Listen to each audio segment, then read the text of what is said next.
Dia ke sebelah itu mengembalikan namanya. Tapi kemudian dia pas bertemu, kemudian diceritakan oleh para wanita di penduduk situ bahwa kami ini kada kawin karena ada model semacam penyakit. Jadi ternyata di dalam kemaluan perempuan itu karat lah gitu ya. Itu katanya ada sarang kalajengking. Masya Allah. Jadi siapa yang bisa mengawin? Jin bolong-bolong. Kayak tahu lah. Nah, lalu dia itu manunya dengan jari batu itu dia mengeluarkan, Iya. selamatkan. Nah, dengan begitu lalu selamatlah kaum perempuan di sana. Kemudian dia dihormati dan diistimewakan. Karena sudah Jadi boleh dia kemana-mana di pulau itu gitu ya. Pulau itu kemana-mana. Kemudian ada tempat rahasia yang misalnya nggak boleh dia, tapi dia penasaran. Lalu masuk ke wilayah itu. Nah ternyata katanya itu ada bidadari mandi gitu. Jadi kayak model Nawang Wulan dia di cerita Jawa tuh Jaka Tarub, agak mirip-mirip ya. Dia lalu mengambil salah satu kerudung selendang dari bidadari yang mungkin yang dia lihat paling cantik. Akhirnya nggak bisa pulang kan, lalu dikawin. Nah dikawin jadi ada orang ini mau kawin ya, Haji Batu ini kawin dengan bidadari. Kemudian selendang itu disimpan di dalam wadah baras. Nggak diceritakan sampai punya anak. Tapi ketika punya anak tuh dia sekali waktu tuh lalu kelepasan menyembah itu. Lalu istrinya ini membuka tempat baras dan ada selendangnya. Pulang dia. Itu kisah bujur kah atau kisah Makanya kisah. Ya, jadi sebenarnya mitos campur legenda ya. Dan itu biasanya di setiap daerah di Indonesia ada. Hanya namanya diadaptasi, tempatnya diadaptasi. Inti kisahnya sama seperti kisah Durhaka Laut Kuitan itu di beberapa daerah sama. Lalu perempuan yang hebat misalnya kita mengenal Junjung Buih yang ada di air. Kidul juga ada. Nah hanya memang perkembangan budaya berkisah ini ada dari pergaulan ya, lalu diadaptasi di daerah tempat kita seperti itu, sama daerah lain juga. Jadi kalau kita melihat siapa yang berhak mengaku cerita misalnya 7 bidadari, maka semua mengaku ya, hanya namanya berubah. Jadi intinya bahwa kisah itu didapatkan dari pergaulan pada saat itu, entah saat perdagangan, saat datang kunjungan tamu kehormatan di kerajaan misalnya. Sebab ada istilah. Jo, sepertinya ada yang bergabung. Bagaimana? Oke, silakan. Baik, kita terima dulu. Assalamualaikum. Nah, Waalaikumsalam warahmatullahi wabarakatuh. Ngebrom, silakan dicoba lagi. Iya, baik. Oke. Assalamualaikum. Waalaikumsalam warahmatullahi wabarakatuh. Iya, ini kayaknya dari Plehari nih lah. Iya. Nah, Abah Sofian, bisa didengar Pak Jo? Kena hujan nih di Palehari ya kah? Kurang jelas Bang, di 87,7. Ini di 87,7 lah apalah. Iya, sampai yang teman kan katanya ada perbaikan. Iya, 99 masih dalam perbaikan Pak. Jadi sementara apa adanya yang mengatakan Iya, baik. Iya, silakan. begini Pak Jo. Dulu kan ada mendengar lagu dengan mendayuan kan ada itu istilahnya lagu tidak diandi-andi, apa itu kan dalam cara dibetulan kan andi-andi itu Andi kali ya. Mbak Andi. Kadang kalau kita mendengar lagu dengan mendayuan itu kan ada itu akhirnya itu Nggih. Kisah intingan apa itu Sintayong. juga termasuk bisa juga itu. Terima kasih. Assalamualaikum. Waalaikumsalam. Warahmatullahi wabarakatuh. Ada Mbak Andi, ada tokoh anduk kah pendengar pian tadi? Ini Pak Andi Pak lagu intingan Wandayuhan tuh. Iya, Nah, iya. itu Pak Andi Bang di situ tuh. Ya memang Mbak Andi itu sastra lisan Banjar juga ya, yang memang sudah kada dikenal lagi oleh generasi muda. Andi sendiri kan artinya kisah orang bahari. Jadi Mbak Andi itu berkisah ya, mengisahkan kisah orang Banjar, gasan anak cucu, dan biasanya yang dikisahkan itu dongeng sama legenda. Jadi di dalamnya biasanya ada pesan-pesan moral ya, ada tokoh-tokoh yang sama dengan tokoh lain, dan Mbak Andi biasa diiringi oleh musik panting. Jadi berkisah pada saat ada hajatan di kampung, lalu dudukan bubuhan yang mendengarkan, dan judul-judul Mbak Andi itu misalnya salah satu yang kisahkan tadi, lalu ada intingan wan dayuhan, ada musang hirang wan hayam putih, lalu legenda asal mula gunung batu benawa, asal mula bla bla. Nah itulah tradisi Mbak Andi yang kita kenal. Jadi berkisah dalam tradisi Benua juga dikenal dengan Mbak Andi, tetapi Mbak Andi lebih cenderung kepada dongeng atau legenda. Sementara konteks berkisah lebih umum ya, termasuk menggosip kan berkisah juga Pak. Ya, menggosip berkisah juga ya, yang tahu lah kisah si Anu ya. Nah wah ini hambahnya mendengarkan kisah apa makelar di RRI sidin ketujuannya duduk di pengadilan agama wah ini aja. Itu apa Gusti silakan. Jadi saya mau sedikit pertanyaan lah, kisah mengisahnya lah, kan di warung ada juga ya kalau ada nang kada boleh nang arahnya malah gibah. Nah, ini kayak apa namanya tuh Pak Humaydi? Oke Pak Humaydi nih. Kok apa sih? Itu pemahaman gibahnya itu yang dimaksud tuh kayak apa? Kan memandir orang nih kisahnya lah kada boleh ya lah palah. Nang kada bolehnya nang kayak apa? Sebenarnya kan kalau seseorang itu memang merusak publik lah, orang publik lah, jabatannya publik itu boleh dia, bukan gibah itu. Dasar bujur memang itulah. Nah, tapi kalau ini bukan mengkritisi kan maksudnya? Enggak, itu mengkritisi. Tapi orang itu orang masalah-masalah publik, yang kebijaksanaan, keadilan macam-macam. Boleh kita protes, boleh gitu. Tapi kalau yang terkait dengan dia itu tidak punya jabatan publik, apa macam-macam, nah itu nang kita bisa gibah walaupun benar yang kita kabarkan itu. Kalau dia tidak suka dengan kabar itu termasuk gibah namanya. Kalau umpamanya kada bujur, yang kisahkan itu fitnah.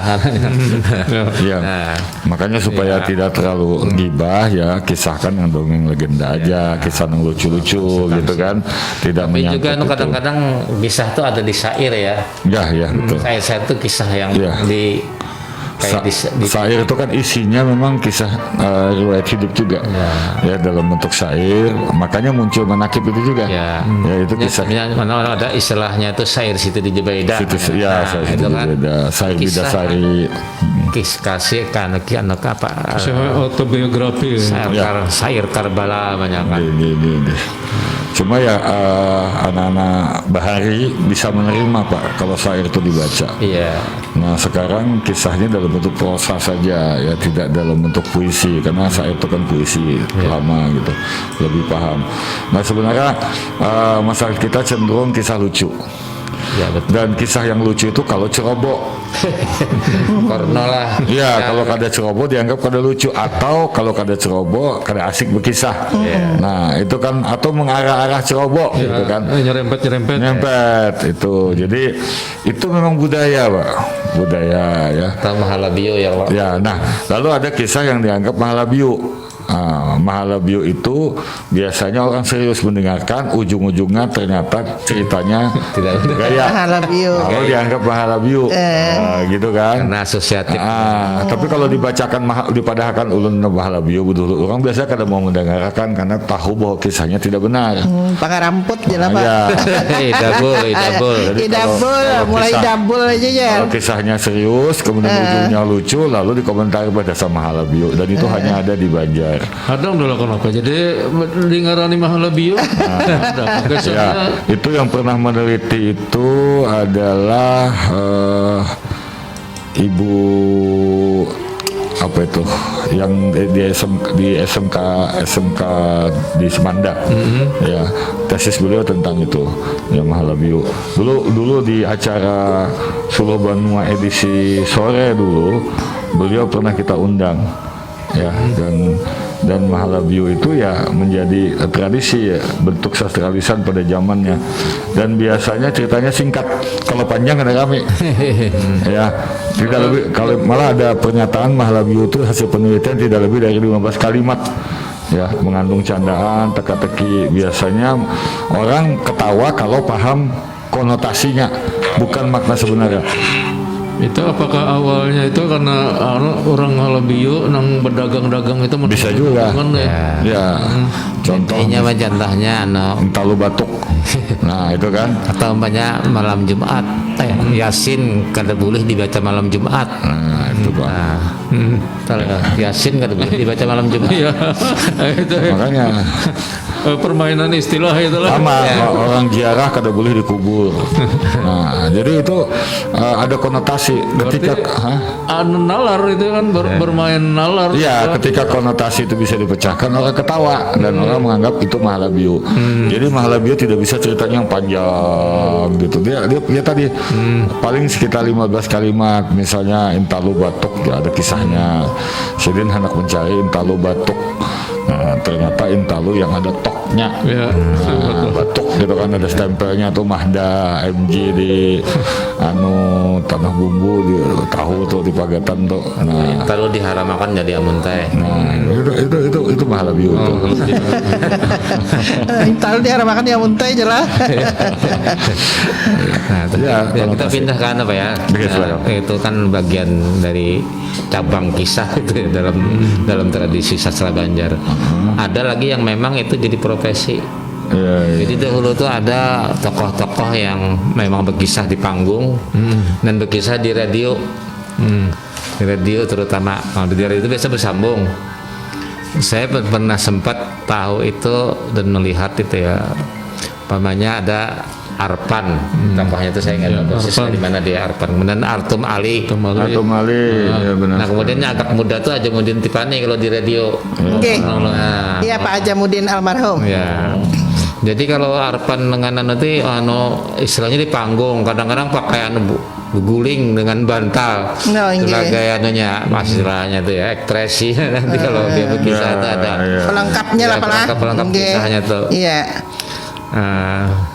Jadi kisah yang sangat terkenal itu kalau di panggung itu nisan berlumur darah itu. Iya. Nah, itu kisah nyata atau kadang-kadang di Matapura itu ada banyak Iya, kisah nyata. itu mitos juga gitu kan.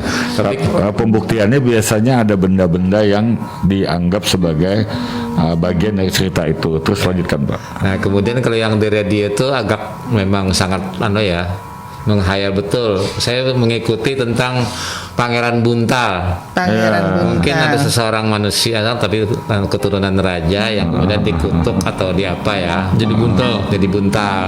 Perjalanan dia tuh kemudian kembali lagi menjadi pangeran itu luar biasa, harus dia bersambung terus.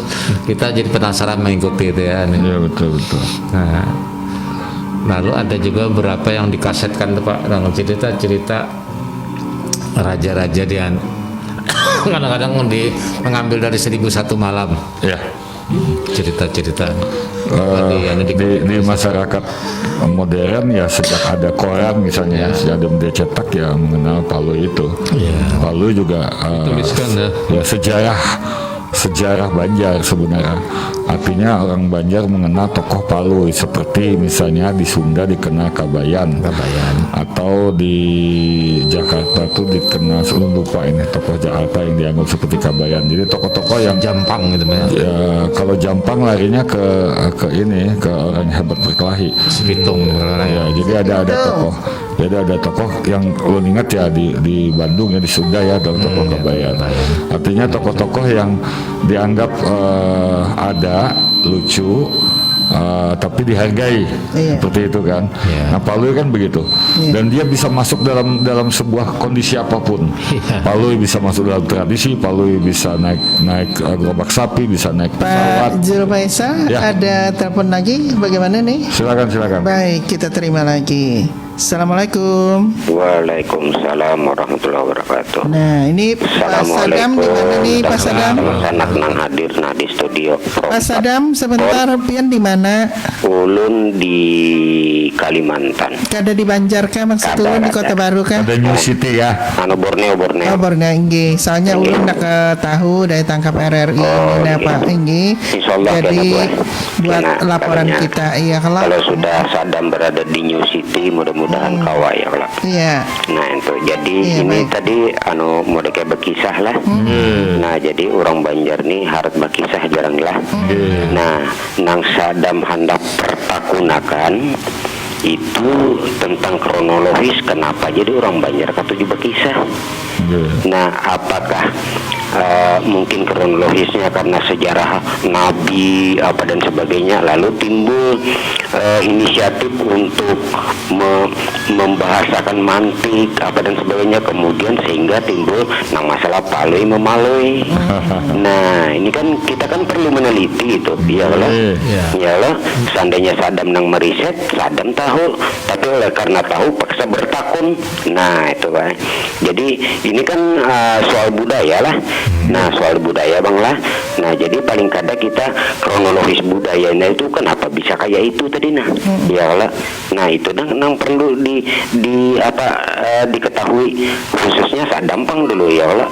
Nah memang semua manusia itu bisa berpandar tapi ada kalanya orang yang kada bisa berpandar karena memang sejak inanya lahir nah kayak itu kan. Nah tapi karena kita ini termasuk normal artinya bisa berpandar bisa melihat apa dan sebagainya anggota tubuh lengkap umpamanya lah. Nah lalu timbul kayak itu nah. Apakah itu memang daya pikirnya manusia untuk menghibur tentunya niatnya kayak itu ya kan atau memang ingin diakui bahwa Sadam itu nang lucu kesannya ulun kada mau papangan kenang lain lah Sadam aja sudah kada jadi masalah jadi kada ada lagi nang lain bawa anak nang tersinggung nang lain gua pernah lucu aku kada lucu ya. Nah ini kan Sadam seorang nang pandir ya kalau nah kira-kira nah kayak apa tuh menurut sampean ini lah aja lah. Nah barangkali itu aja bang lah mudah-mudahan kita selalu dalam keadaan sehat walafiat. Terima kasih. Assalamualaikum warahmatullahi wabarakatuh. Waalaikumsalam warahmatullahi wabarakatuh. Jadi berdasarkan yang ulun pernah baca tradisi berkisah itu diawali dalam keluarga inti ya, keluarga antara anak ibu dengan anak, ayah dengan anak, dan isinya biasanya adalah pesan moral dan sejarah-sejarah kenabian, sejarah-sejarah agama. Di situ ada muncul pesan moral. Kemudian ketika anak keluar rumah dia ketemu dengan anak lain, kisah itu bersambung-sambung.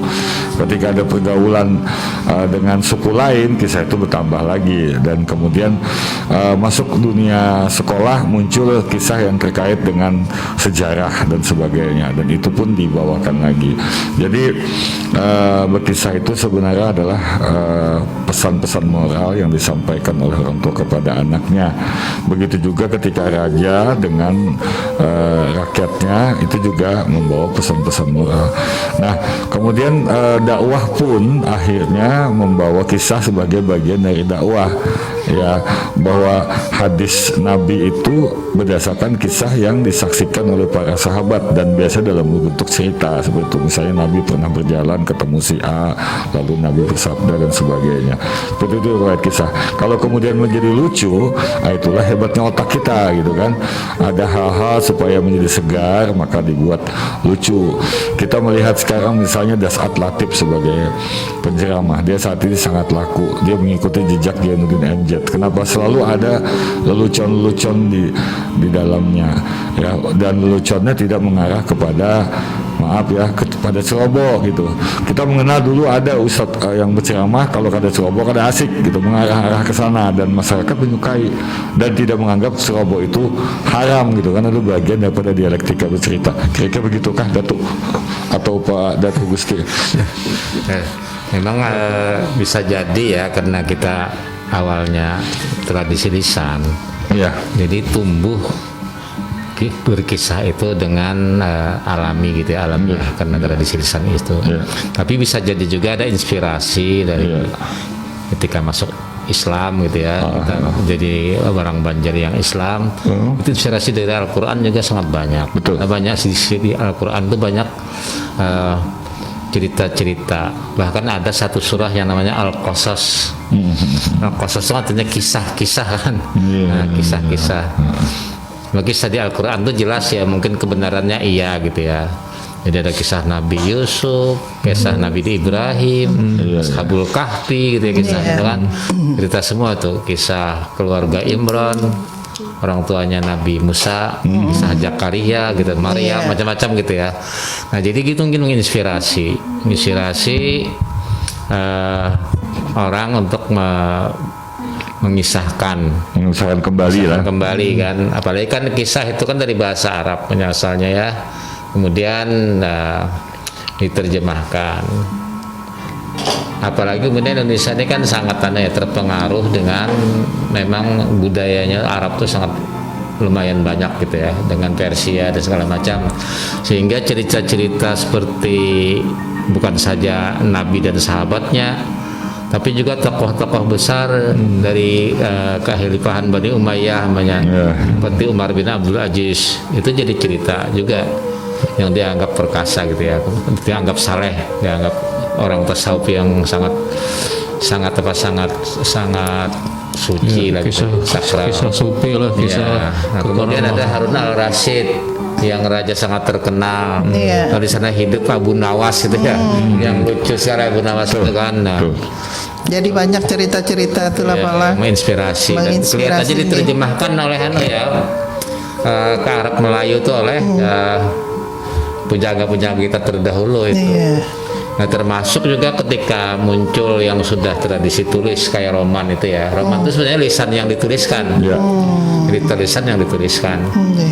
Seperti sengsara membawa nikmat itu kan. Betul. Salah asuhan macam itu sisa semua roman-roman itu sebenarnya. Saya ibu saya tuh langganan itu seperti itu, jadi karena dia suka berkisah, jadi suka cerita dia jadinya dengan membaca seperti itu. Nah saya kira karena banyak keterjemahan ke Arab Melayu, orang kita Banjar ini kebetulan suka masuk melek dengan huruf Arab Melayu itu, orang tuanya itu sehingga kisah-kisah yang dari Persia Timur Tengah tuh masuk ke dalam kebudayaan Banjar dengan cepat gitu, karena kita bisa membaca Arab Melayu itu. Arab gundul lah Pak. Gimana Pak Gusti? Ya, saya ingin mengaitkan sedikit ya. Kalau orang Banjar ketujuh berkisah atau ketujuh mendengar kisah. Nah ini kan jadi sesuai dengan tadi kan metode dakwah, karena berkisah kemudian ada lucu-lucunya itu menarik bagi jamaah. Demikian juga di keluarga, barangkali cerita yang menarik itu dengan nasihat, ya kan.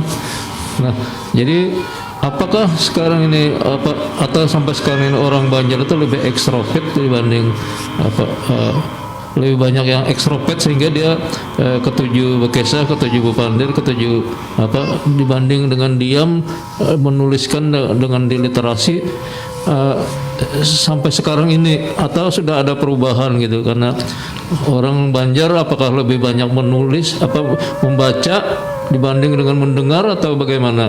Ini juga perlu penelitian lebih lanjut ya sebenarnya. Ya, jadi intinya berkisah itu sebenarnya lisan ya. Jadi kalau berkisah itu dituliskan, maka satu hal yang tidak didapatkan dari tulis adalah reaksi spontan dari pembaca. Komunikasi itu langsung didapatkan, lah. Ya. Nah, jadi kalau toh itu ditulis, itu hanya persoalan mengabadikan kisah, bahwa itu harus dicetak di buku dan sebagainya, itu mengabadikan. Nah, kalau demikian biasanya kayak contoh Paloi. Apakah Paloi itu awalnya cerita lisan yang singkat atau awalnya itu kalau saya baca sejarah dan penuturan dari Pak Istan Ajidin almarhum, juga ada anak-anaknya, itu kan sebenarnya tradisi lisan. Jadi Pak Istan Ajidin itu mengadopsi beberapa cerita, lalu tokohnya dijadikan tokoh Paloi seperti itu, dan diadopsi tempat, adopsi waktu seperti itu, sehingga seakan-akan itu kejadian dialami Paloi, walaupun pada akhirnya itu berdasarkan pengalaman Pak Istan sendiri dalam perjalanan, sama seperti Pak Rizali Hadi menulis ada satu kisah, itu juga kebanyakan berdasarkan pengalaman di perjalanan atau atau mendengar kisah kawan lalu dituangkan apalah. Atau Pak almarhum Idris misalnya, Pak Idris itu dulu pengawas di Pidanka, itu tokohnya Undas. Iya. Tokohnya Undas itu berdasarkan pengalaman. Jadi si aku Pak Idrisnya itu sendiri menamakan dirinya sebagai Undas. Ya kan begini biasanya kalau lagi dudukan santai-santai kan ada tukang kisah datang. Nah Undas datang ya. Nah ini Undasnya datang. Lalu berkisah gitu kan. Nah dulu kulun bisa kawan namanya Maulani waktu SMA laki-laki itu. Setiap hari dia selalu membawa satu kisah Palui, makanya dia dikasih gelar si Palui. Nah seperti itu. Jadi kita berkisah itu lebih nyaman secara lisan. Contoh ya, kalau kisah Palui itu tertulis, itu tidak bisa semua orang membuat cerita seperti itu, sehingga ketika membaca kita ketawa, itu tidak gampang. Ya, ketika membaca cerita Palui yang dikarang Pak Ustadz Najidin, setelah membaca orang ketawa, itu tidak gampang. Lebih gampang kalau kita berkisah saja. Tapi berkisahnya pun tidak semua orang mampu gitu, karena ada orang menyalin kisah sampai tuntung kan tidak tertawa, jadi yang kada lucunya ini putingnya mana kan ini kan kau membawakan, jadi ada mimik, ada intonasi, ada dinamik yang harus muncul, kada meresapi lah malah modalnya tuh dari cerita itu sendiri. Betul. Sehingga kada membuat lucu modalnya tuh. Jadi ada dua kemampuan bercerita itu tidak semua orang mampu membuat cerita tuh akhirnya lucu, dan kemampuan menulis tidak semua orang semampu Pak Istan yang mampu membuat cerita itu. Nah ketika Pak Istan sudah meninggal diganti oleh banyak orang, waktu itu mengirim cerita ke Pekawi Pos, kemudian Pak Tamrin juga waktu itu lama sekali menulis. Beda nuansanya gitu, walaupun kelucuannya ya hampir-hampir sama. Dan ada juga pengakuan bahwa kadang-kadang cerita Abu Nawas juga diadaptasi Pak. Abu Nawas itu kan juga lucu. Abu Nawas itu kan rajanya makal. Dia makali gitu kan, sehingga dia bisa menemukan solusi. Jadi Pak Gusti, hakikatnya orang kita sampai ini ketujuh berkisah ya, ketujuh berkisah. Kemudian ini berarti ada menunjukkan kecerdasan ya. Jadi tukang kisah itu cerdas, orang Pak. cerdas. Cerdas. Kalau nggak bisa nggak lucu. Artum Ali, Arpan Hanil. Betul. Nah mendengar Hanil. Kusmini Hanil. Kisah yang bobiniannya kan Hanil. Jadi mereka itu cerdas itu. Cerdas, karena kemampuan emosional di otak kanan kita itu tidak semua orang mempunyai kelebihan ya, karena yang membuat lucu, membuat mampu mengolah cerita itu otak kanan, bukan otak kiri. Kalau matematika, fisika, eksak otak kiri. Bahasa ya. Tapi untuk bahasa, humaniora, kemudian nilai-nilai seni itu otak kanan, dan tidak cenderung semua orang seperti itu. Jadi kalau kita melihat OPG misalnya dengan tokoh si Andri, dengan tokoh Parto, kemudian Ajis Gagap dan sebagainya, itu juga luar biasa kecerdasannya itu. Ya, karena setahu ulun dulu pernah mengikuti ini Bu, ketoprak humor dulu. Ketoprak humor. Ya. Itu kan Basuki Timbul, kemudian Tesi. Pernah melihat 2 kali kegiatan itu, dan kita bertanya, biasanya sutradaranya hanya mengatur cerita global saja. Di panggung dia dilepas untuk membuat kelucuan. Mereka yang berinspirasi. Betul. Coba orang seperti Bolot misalnya, kalau Bolot itu tidak cerdas, tidak akan bisa lucu, karena dia menganggap dirinya tuli, tapi mampu memindah apa yang diomongin orang ke gaya dia. Itu perlu kecerdasan. Karena kalau pelawak memang ada penelitian, sudah ada data penelitian bahwa memang mereka cerdas. Iya, jadi memang berkisah itu walaupun sifatnya secara kolektif bersama teman ataupun sendiri, itu memerlukan kecerdasan. Makanya guru-guru di sekolah yang ketujuh menyeling dengan kisah itu murid lebih suka ketimbang karena kada tegang belajar. Jadi, ada represnya betul, juga. Memindah sebuah teori ke dalam konstruksi cerita itu lebih menarik untuk dinikmati. Penceramah juga begitu, kalau kada lucuan tak guring jamaah berkisah mati aja, berkisah haram aja begitu. Haram mengantuk jamaahnya. Gimana Bu Maidin? Ya saya kira memang mungkin bagian kelucuan itu atau humor di dalam sebuah kisah bisa menjadi sangat penting. Nah, cuma kita kan sekarang ini sudah hilang orang Banjar ini tradisi lawakan tuh ya. Saya ingat sempat dulu ada Utuh Batat gitu ya. Ijul. Amang Ijul. Lalu siapa lagi yang lagi Nah itu kan masih ramai kita di panggung melihat mereka melawat itu. Sebelum ada dunia televisi Pak. Jadi sebelum itu mereka masih lagi. Betul. Lagi tradisi lawak. Itu berkisah juga kan. Mungkin bisa jadi salah satu krisis ya, kisah yang berkualitas itu karena tidak ada Generasi tradisi lawak itu dari penerusnya, generasi Pak. lawak itu. Ya seperti Pak Rijali Hadis saya pikir juga punya kemampuan kecerdasan luar biasa karena setiap ceritanya di buku itu bisa membuat orang yang membaca setelahnya ketawa. Nah itu tidak gampang ya. Lebih enak kita bikin puisi Pak, tegang-tegang nggak ketawa dan orang juga tidak bisa menyalahkan kita gitu ya daripada cerita Puisi kan dengan perasaan aja lah itu malah. bahasanya simbol Iya. gitu kan bahasa simbol. Jadi banyak sekali ulun dulu berdasarkan pengalaman juga akhirnya dapat kisah gitu kan. Jadi karena sekolah itu dari SMA 4 ke Kelayan itu naik klotok Pak. Nah naik klotok itu juga banyak sekali dapat cerita di jalan gitu kan, sama seperti misalnya Jamban Batang budaya sungai. Ini sekedar cerita aja, mungkin mudah-mudahan lu bisa mengisahkan. Jadi agak-agak makanya kalau ada sedikit-sedikit jorok itu kada kami kisah gitu kan. Jadi orang ini lagi dalam jamban Bu, buang air besar gitu kan, di batang di sungai nih. Nah 2 kali mahajan, 2 kali gugur kan bendanya gitu kan, sampai 3 kali mahajan, 3 kali gugur. Pas hendak berbasuh dilihatinya benda itu masih di atas, timbul masih di atas sungai gitu. Bingunginya kenapa, maka biasanya kan habis dianu tuh larut gitu kan. Lalu takutan seorang nyalawan, majinya kenapa nih kotoranku nih kada sing lautan. Saking gugupnya membuka ke lawang jamban. Jadi sekalinya batangan nang laut Bu. Nyata tahu kalau sini. Nyata imbai laut juga sebenarnya cuma imbai lon batang. Lalu begiringan nih lalu dianggap kada larut tadi lah. Tali batang lepas. Tali batang lepas. Itu ketika kita menceritakan di akhirnya orang ketawa udah selesai gitu kan. Itu kalau disalin belum tentu orang bisa menceritakan selucu itu. Ayo lu jual kisahnya. Pak Gusti, apakah ayo Pak Gusti, anu kisah di kebun. Anu jurinya sih kok aja beresin tawa selesai dong. Karena tadi arahnya agak nyerempet tadi kan. Hanya bilang ada gitu kan. Ini kayaknya apa data atau kayak apa? Jadi kekandakan fisip mahasiswa fisip lah. Kemarin dulu kan ketujuh di warung ya di kampus kan. Jadi ada nama kisah. Mahasiswa fisip nih, maka dasar lucu awalnya bingung apa nang di anunya jar di kampung Arab tuh jar berarti di daerah Pak Humaydi itu ya lah. Anu jar sikung aja nambah nang kada begundul jar, nang lain begundul jar. Sekalinya kekanakan situ ketujuh bercabur di jamban itu kan bercaburan, sekalinya sambil menjenguk ya saya ikut aja nang lainnya bertabas sih baru. Nah itu kisah aja. Sering kita tawa Kalau bisa mengesahkan. Nah, Soalnya Pak Gusti nang tertawa pada bingung juga. Begisah jangan tertawa dulu. Iya. Jadi kalau kisah saya ini mungkin agak cerita 1 malam ya, Nawas itu. Asal lucu aja ya.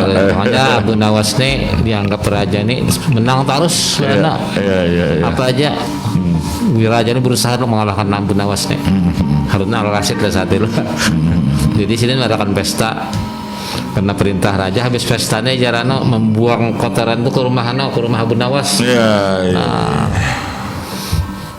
Jadi bingung ya Abu Nawas ini kena perintah raja lah beratannya beratannya. Kemudian benernya lawan bininya gak apa kita nih lah cageran nih rumah kita nih wadah ya lah kotoran manusia ya lah.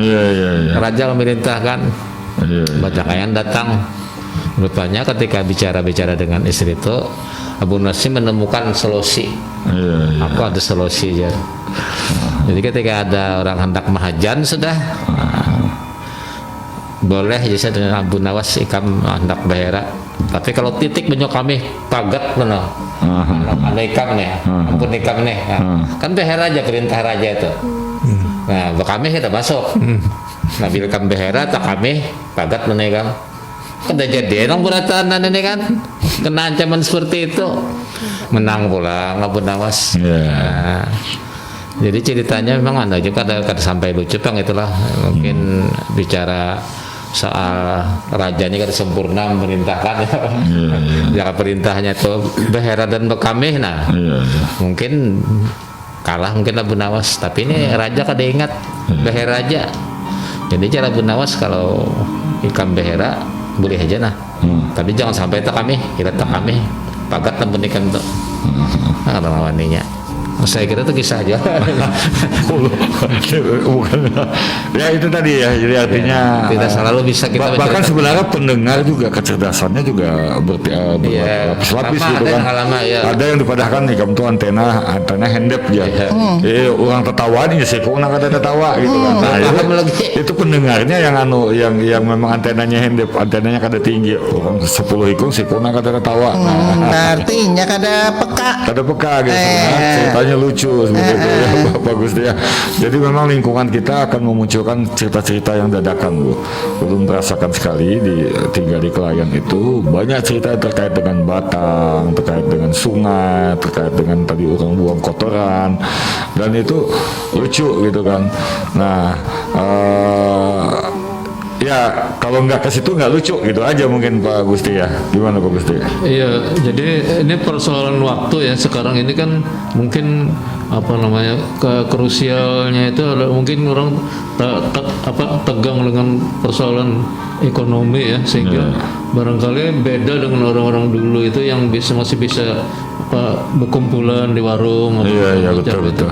Pengaruhnya luar biasa. Sehingga kisah lisan itu sendiri mungkin tidak banyak lagi muncul karena itu ya salah satunya. Ya lebih banyak menceritakan hal-hal yang sifatnya informasi, tapi juga di kadang-kadang yang hoak dan sebagainya. Jadi memang pendengar perempat dimanapun Anda berada bahwa orang Banjar diakui memang ketujuh berkisah. Persoalan apakah kisahnya itu berdampak positif negatif itu persoalan lain. Tapi pesan yang disampaikan itu disampaikan. Makanya itu warung itu sebagai pusat informasi, departemen penerangan itu adalah warung sebenarnya orang Banjar itu. Sebelum ada media sosial ya, bahwa kisah apa saja lempar saja ke warung, insya Allah sekampungan akan tahu. Walaupun tidak sekampungan hadir karena saya beranting seperti itu. Mau kisah lucu, mau kisah gosip dan sebagainya. Ya, jadi biasanya mereka yang keliling kampung, misalnya tukang arisan, tukang kredit, dia ketika menagih singgah dapat kisah, itu termasuk orang yang mempunyai koleksi kisah banyak karena dia singgah di satu tempat sekedar menagih, duduk dulu satu mata kita berkisahan, dapat kisah seperti itu. Dan memang ketika duduk dan berkisah itu waktu jadi terpakai. Akibatnya memang gawian yang setumat jadi lawas hanya mendengarkan. Sama kayak itulah kadang-kadang ada orang wanti-wanti, kamu boleh ke rumah, boleh begawi, boleh kerja, jangan bersinggah. Kalau lu nak minum aja, kada cukup minum pasti berkisah gitu. Apalagi ada bercatur di higa misalnya. Itu merotet. Nah itu merotet itu kan bagian dari benar yang tidak mengingat waktu. Merotet namanya itu. Merudai. Iya merudai. Ingat waktu bepander terus ya. Itu merotet nama. Jadi makin banyak pendengarnya boy. Boleh bertambah pulang. Bahkan kadang diulangi. Nah kamu belum mendengar, boleh kisah kamu tadi. Nah ini jar ada hanya datangnya. Nah ini belum mendengar lagi kisah pulang jar. Bilanya menarik, boleh kakak. Boleh kisah. Lagi mengulangnya. Jadi sekali lagi pendengar bahwa ya jangan kita hilangkan lah tradisi berkisah karena itu bagian daripada. Sama juga bagi penceramah gitu ya. Betul. Itu kalau banyak modal kisah, nah itu biasanya rame itu. Biasanya kalau ada kisah lalu, makanya folklore kayak ada di Kalimantan Selatan ini perlu juga dia nulah lagi dokumentasi. Sudah pernah itu sebenarnya ditulis folklore Banjar itu Pak. Kan ingat pengarangnya siapa. Jadi cerita-cerita lucu yang sifatnya sudah turun-temurun ya. Itu direkam dalam sebuah tulisan sudah ada. Cuma sekali lagi kalau menuliskannya kada bisa, kada lucu. Nah seperti itu. Jadi pendengar perempat dimanapun berada, mudah-mudahan perbincangan kita malam ini ada manfaatnya. Berkisahlah tapi jangan sampai gibah, berkisahlah tapi jangan sampai menyakiti hati orang. Jangan sampai. Ya, berkisah yang bermanfaat, berkisah yang menghibur, tapi juga jangan ceroboh. Ya, karena ceroboh di media sosial lebih dahsyat daripada ceroboh berkisah ini. Maka bahaya juga Pak ya, ada undang-undangnya wah ini ya kalau. Nah, jadi kita harus berhati-hati segala sesuatunya. Jadi kita diingatkan aja jangan terlalu berotot waktunya nak habis gitu. Tapi sekarang ini anak-anak milenial juga pikirannya lebih cerdas. Ya. Dia membuat cerita itu di YouTube kan. Ya. Nah, cerita lucu Banjar juga banyak sekarang di itu secara visual Pak.